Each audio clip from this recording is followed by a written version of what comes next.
beloved Boss Mike Cervera.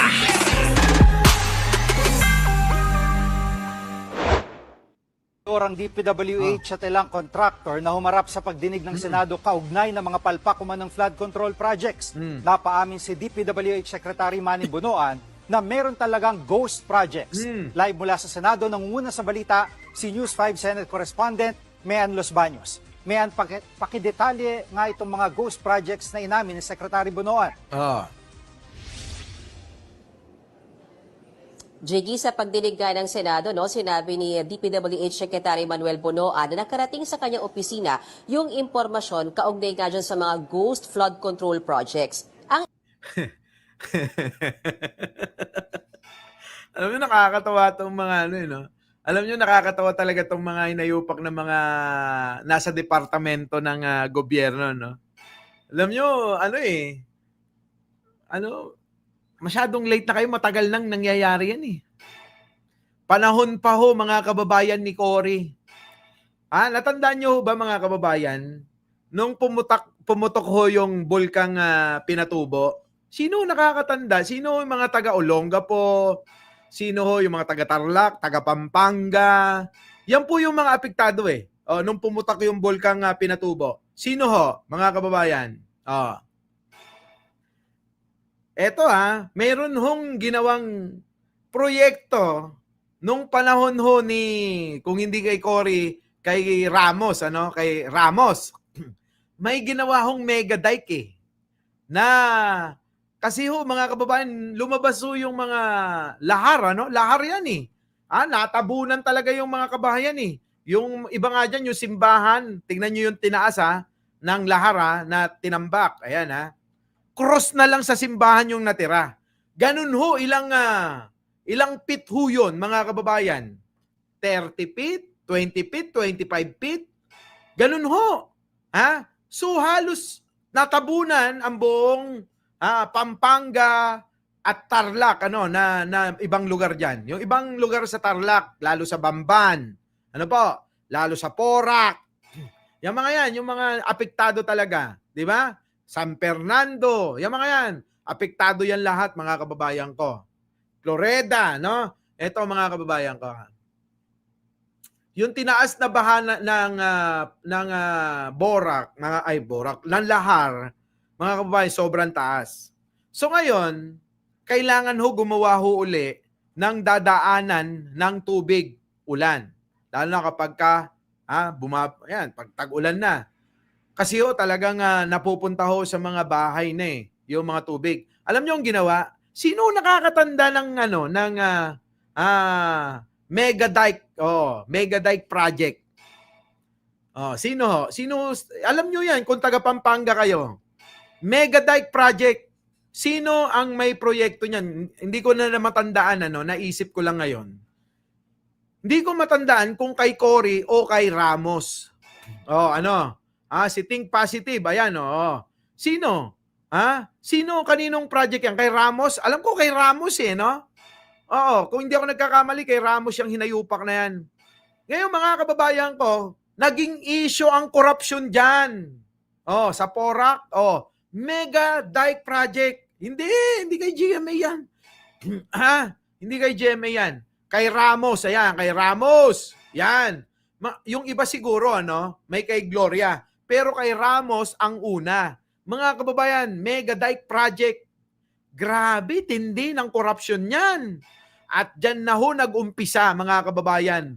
Yung pong mahihina na naging issue yung mega dike project. Nagiba.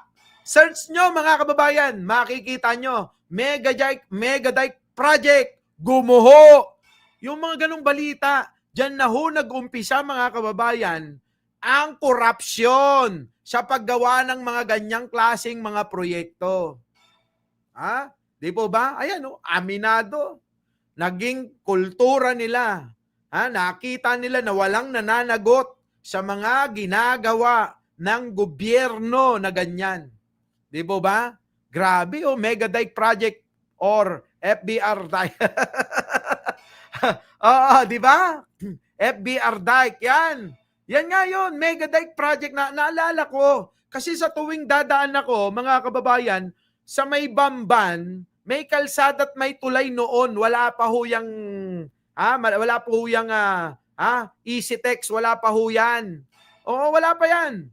Makikita nyo, pag dadaan kayo sa tulay, yung mega dike na pinagmamalaki nila, mga kababayan na dadaanan ng tubig, grabe oh, gumuho oh.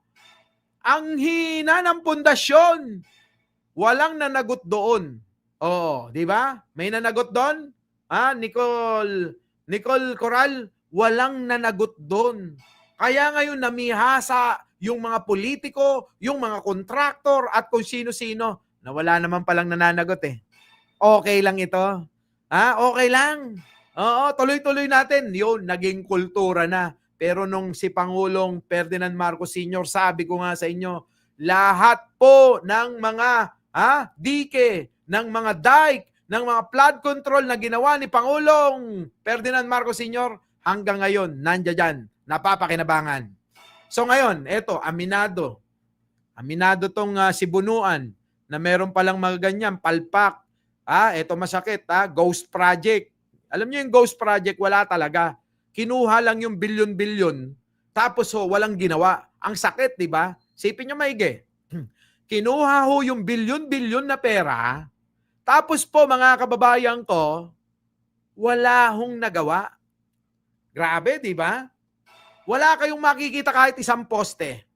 Wala kayong makikita kahit isang simento o hollow block. Ganun ho yung ghost project. Garapalan yun, mga kababayan, antindi. Ilan daw sa mga yan ay nasa bahagi ng Bulacan, Kalumpit, Hagonoy, Malolos. At ang kontratista daw niya na itong Wawaw Builders. Simula noong 2021 hanggang 2025. Grabe, no? Ang ano daw dyan, kontratista ay Wawaw Builders. Wawaw talaga. Bakit kanyo mga kababayan? Hindi ka ba mapapawaw sa kita? Biruin nyo, ghost project yan eh. Wawaw!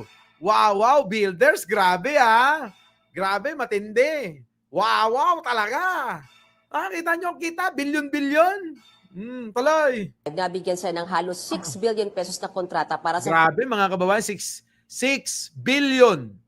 Grabe mga kababayan, kahit man lang 20 million lang, 10 million, magkaroon tayo, no? Pero sa kanila, bilyon-bilyon, no? Di ba? Grabe. Wow, sa dami ng pera, di ba? Di wow. Tuloy. flood control projects sa Bulacan pa lang. At medyo uminit nga, Jiggy, ang ulo ni Senator Jinggoy Estrada nung tanungin, magkano ba yung kabuuang kontrata na nabigay dito sa Wawaw Builders na ito?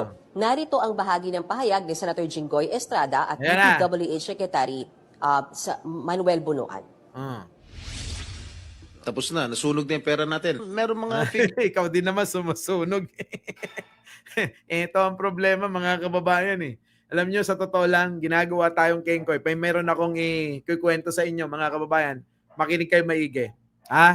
Makinig kayo maigi mga kababayan ko. Ito, nangyayari sa totoong buhay. Etong mga politiko na ito, may mga hawak na kanya-kanyang mga kontraktor. Alam nyo, sa nangyayari ngayon, tingin ko sa nangyayari ngayong hearing mga kababayan, ang nag-aaway dito ngayon yung mga kontratista eh. Yung pong mga hindi napagbigyan at saka mga napagbigyan eh. Sila ngayon. Yung mga politiko, yan, no, mga kontratista, sila yung nagbabangayan dyan eh. Di ba? Kaya alam nyo mga kababayan, ito, wala talagang pupuntan eh. Sa totoo lang. Ewan ko na lang kung pakikialaman ni Pangulong Bongbong ito eh. Pakialaman mo na, Mr. President eh. Kasi talagang ito, sila rin yan. Wala hong iba dyan. Tulad lang nito, mga kababayan ko, Tulad nito, example na lang sa Davao. Kahapon mga kababayan, bumaha dyan. Eto, ayan, Nasaan na yun, Boss Mike? Yan, mga kababayan, tanggalin muna natin to.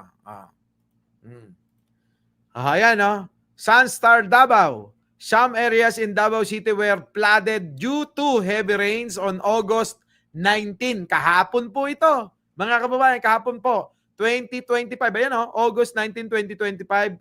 Causing traffic disruption and safety hazard for commuters. Kita nyo mga kababayan. At sa mga Dabawenyo.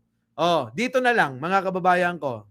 Sino ho ang tumanggap ng 52 billion na flood control project nung panahon ni Digong? Ano ba? Ha? Sino ho? Di ba? Kung sino yung mga nakaupo?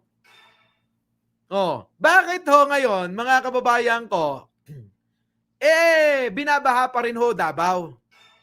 Di ba ba? Example na lang ho ito mga kababayan ko. Bakit patuloy-tuloy na lang ang balita baha sa Davao, pero may 52 billion na flood control. Di ba? Na budget ang kinuha. Bakit? Di ba? Bakit? Naging ghost project din po ba? Yung pong dapat na proyekto nyo dyan? Mga kababayan, 52 billion, grabe yan. Malaki na po yung pong maitutulong para makontrol yung mga baha dyan. Pero ang tanong, bakit? Yan. Sino po involved? Yan. Sino po humawak? Sino po nabigyan? Yan. Di ba?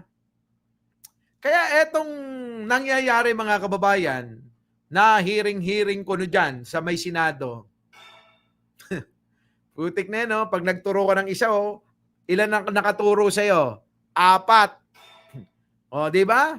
Nagtuturuan sila mga kababayan, pero yung ilang daliri nakaturo sa kanila eh. Ganun ho yan. Ewan ko, grabe itong mga... Ay, nako.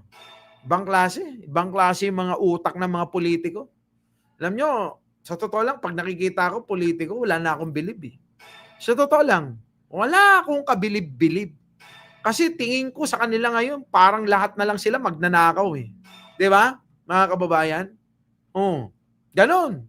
Kala mo, pag nangampanya, grabe ako po ay maglilingkod sa inyo.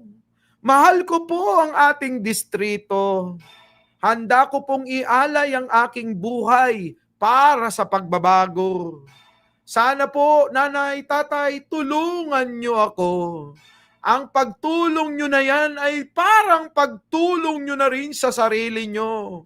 Na makapagluklok naman sana tayo para mabago na natin ang sistemang bulok sa lalawigan na to. Kita nyo, mga ganong mga pambobola nila. Di ba? Yan, mga kababayan. Huwag kayong magpadala sa mga matatalinghag at matatamis na salita. Kahit ako kayang-kaya kong gawin yan. Pero magkaiba mga kababayan. Tayo magseserbisyo. Oo. Kaya lang wala eh. Oo. Wala talaga sa isip ko. Okay na sana maghanap tayo mga kababayan ng tao, ulitin ko, na may pagmamahal. May takot sa Diyos, pagmamahal sa kapwa, sa bayan.